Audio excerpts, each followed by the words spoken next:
Oh, through the hand. Woo. Heated hospital visitors, the original Hell's Kitchen, and one of the many reasons to not answer the door at night. In honor of the new film coming out, today we're breaking down and reacting to the medical chaos and questionable injuries from the OG horror classic movie, Scream. Let's dive right in.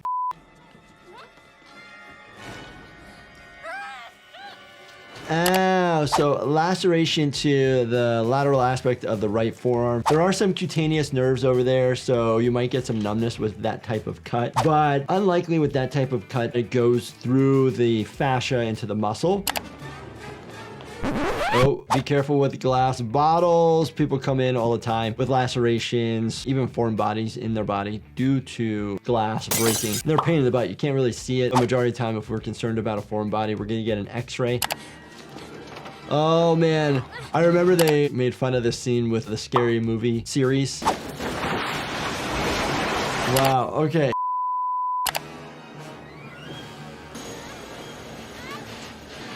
All your weight is on the left flank, so you're most likely pushing on your spleen and your ribs. At that weird bending angle, you probably increase the risk of fracturing a rib. Maybe that rib fracture punctures into your lung or your spleen. Also makes it really difficult to breathe.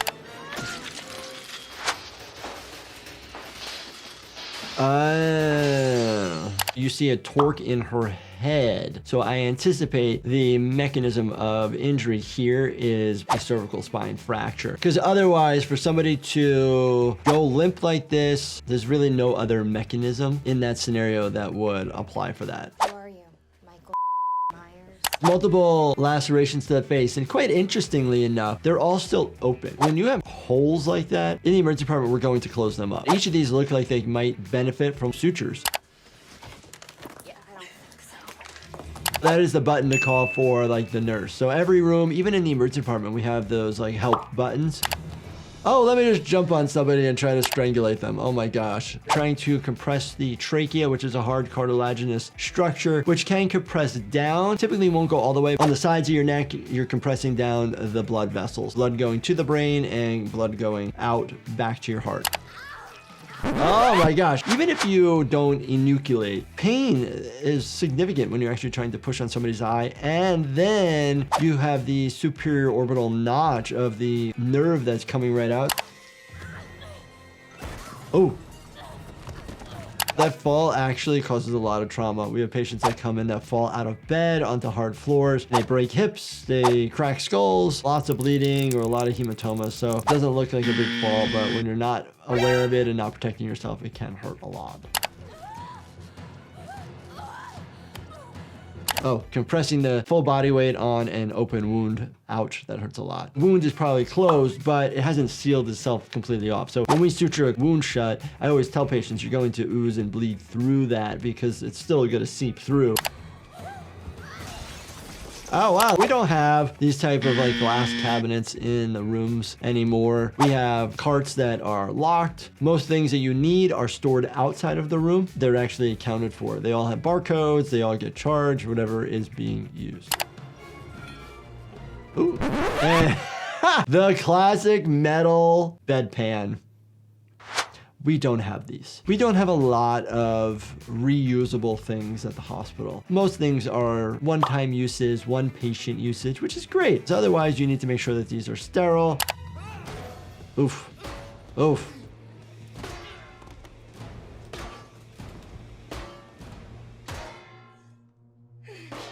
So using a solid piece of metal that did not dent at all, traumatic injury can rattle the brain. It could make you lose consciousness, increase the risk of breaking your skin open, especially on the skull. Hard to break a skull, usually takes a lot of trauma, but you can rattle the brain enough that you might cause internal bleeding in there. Anytime somebody comes in with traumatic head injury, especially if they lost consciousness, we're gonna get a CT scan of the head. Okay,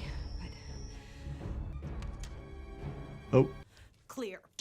Oh, darn. Right to the face. In your face. The energy goes between the paddles, so you increase the risk of causing controlled seizure, so to speak. Typically, you're going right chest, left flank. You don't have conductive gel on these. It really is not going to be a good electrical impulse.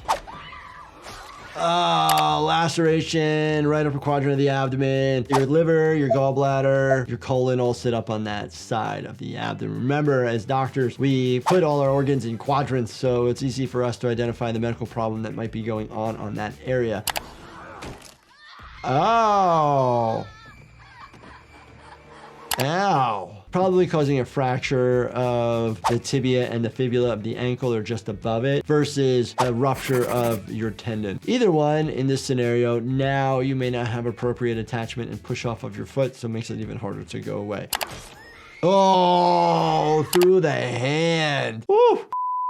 Hopefully it went right between the bones and just caused a lot of discomfort and pain. You have a lot of nerves in your hands and actually lots of blood vessels and muscles. Ooh. Oof.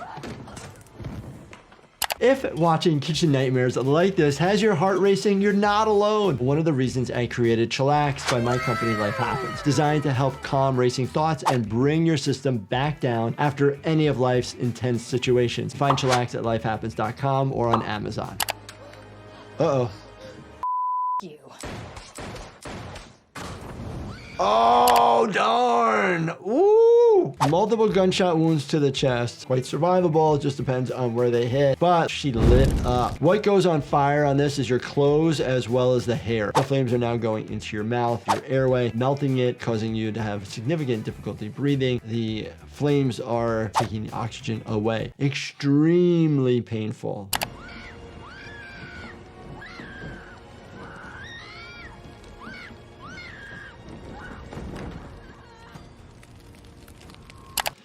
Yeah, I think they did a good time depiction. It probably takes about 5 to 10 seconds before somebody passes out. They're not necessarily dead at this point. Oh. She's got blood on her. Oh, why you got blood on you? Whoop, whoop.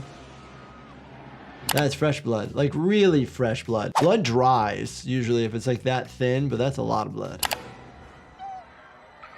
Oh, stabbed mid-abdomen, epigastric area, hollow organs, stomach, intestines. Pancreas sits right in that area as well. If you go deep enough, you can hit major blood vessels.